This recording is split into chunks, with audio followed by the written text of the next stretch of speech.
While Donald Trump is threatening Canada's economy with big 25% import tariffs on goods going into the U.S., there's another major political debate brewing on Parliament Hill. Should the Fed spend $6 billion to, as Finance Minister Chrystia Freeland put it yesterday, fight a vibe session?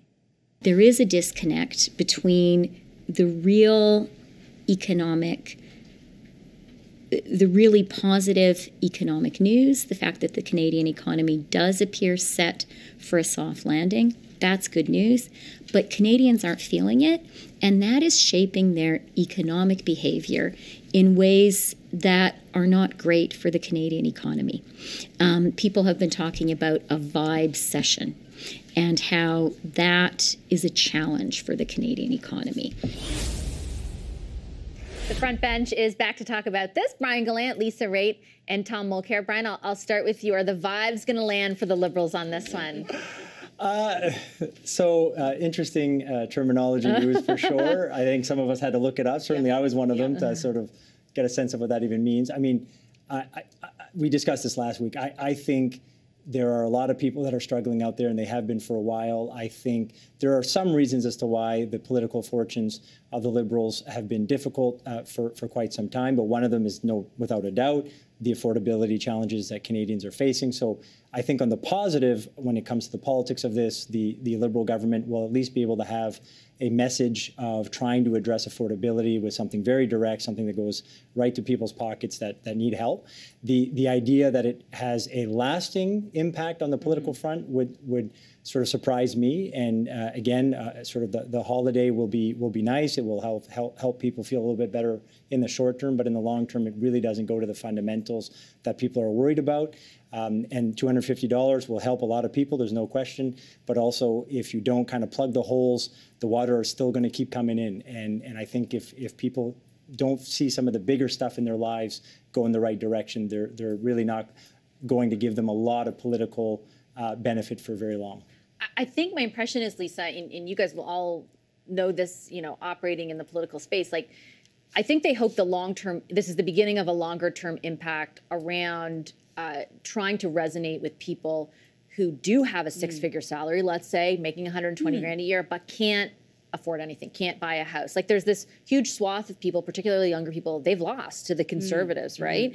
And I feel like this is as much a policy exercise as it is maybe more a communications exercise, trying to land, hey, we get it. You are the middle class now. That's the terminology that they're using. Yeah. Are they making that point too late to have resonance, or is there a chance that this does swing their way eventually? So if I used a term like that with my 23-year-old and 21-year-old, Mom, Mom, you are so cringe. And that's what it comes across as. That's cringe, quite frankly, because it's a term nobody knows. That was not written. That's not a talking point from the bureaucrats in the Department of Finance. That's something that they've come up with and that they're pushing out there. Maybe it's for the reason that you gave. That's probably the best explanation that I've heard thus far as to why they would use that kind of term and why they would do it. But the policy incoherence on these two announcements is actually stunning. And two things. Number one, not checking with the provinces on the HST part. Brian, how do you feel about that? I mean, I can imagine Denny King in Prince Edward Island is going, wait a second, I don't have a lot of revenue as it is, and you're going to take more out of my coffers. This is a problem for me. And the second one is, I literally got a call that morning, or I got a text that morning from a group of seniors that I have breakfast with once a month saying, wait a second, we're left out of this? How do you figure that? I mean, am I not feeling this problem? Policy incoherence, using jargon, I have no idea what playbook they're running. It's actually really concerning. Well, the playbook may even change, thanks to what Lisa's talking about, because I have a feeling that the NDP's inbox, Tom, was much like mine over the weekend, which was full of seniors who are like, are you joking me? Everyone else is getting this and not us. Now the Liberals seem open to a discussion with the NDP, who also changed their position to advocate for students and seniors getting this. That runs up the overall tally, though, quite a bit. Of course it does. And does that matter politically? I think it does, because we have a $50 billion structural deficit now, and we're adding another $6 billion to it. And if all of this is about fighting inflation and getting it out of your head, because didn't you know, it's only in your head. It's a vibe that there's a recession. And that's another problem with the communications here. I'm in agreement with Lisa on that. As a communications strategy, essentially telling people, it's in your head. It's not true that you can't pay for your groceries. You know, it's not true that you can't afford a house, but we'll send you some money, a $250 check, and that'll change everything magically. It is magical thinking. It's fantasy.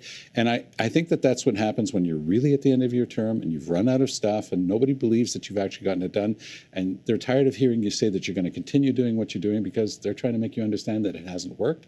And you're completely right, Vassy, when you say that young people have been turning away from the Liberals in droves. And that was the bedrock support that got Trudeau elected and re-elected, and they're just not going to be there this time around. It's not a $250 check that's going to change that. I just have a few minutes left. I want to make sure to try and get one more round. Do you think it has the possibility of punching through in any way? I know the Liberals are where they're at in the polls.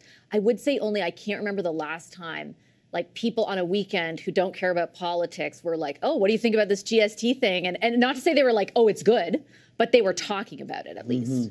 Well, let me start off by saying I have to say this. My father told me 3 times that I had to say on air that he's not going to get a check, and he didn't like that. So he's, I'm sure, listening as he does but that's every what week. I'm saying. People are and he like, said, "Why didn't you say that? Why tell them that I don't like that? I'm not going to get a check." So I think that's a very, very good point. Did it punch through? Yes, people heard about it. Will it punch through when people receive checks? Yes, that's a whole sort of new thing in politics. Well, maybe not new. Ralph Klein did it back in the day, but a lot of people are sending checks now because they feel people see it, they actually cash it. But again, I said this months ago, they just got to focus on helping people have a better quality of life and address affordability for the medium and long term, not for the short term. Do the Conservatives have any challenge here in how they're going to decide tomorrow how to vote? Is it going to be hard to vote against any relief, even though it's not the relief they want? I don't know. I mean, caucus will probably be united on it, and I think Pierre kind of tipped the cards today when he was saying that it doesn't really make sense. But I think, you know, to quote Ariana Grande, as far as I know, I'm all over the place Who's tonight. cooler than you? Yeah. To quote Ariana Grande, the reaction to this is simply going to be, thank you, next. You think? Yeah, I don't think people are going to care. They're going to cash the check and move on, and they're not going to get a vote out of it. Tom, you're nodding. They're getting a promise of a check maybe in April at the end of the fiscal year, so it won't be quite as bad. And what else could be happening around April after the budget?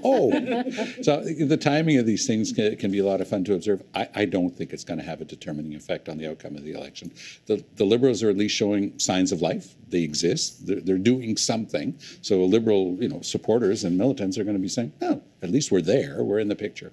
But overall, I think that the story's already been written, and it's not in people's heads. It's really what's happening. The economy has been very tough on the average working family. And by the way, you're talking about the seniors, you're talking about the people who are at the bottom rung of the socioeconomic ladder. But how many people think that 150 grand a year is middle class? It's still a whole chunk of money to the average working family, times 2. So they'll still get 2 $250 checks and probably enjoy a couple of good bottles of Bordeaux over a nice meal. GST free for a few months. For 8 weeks.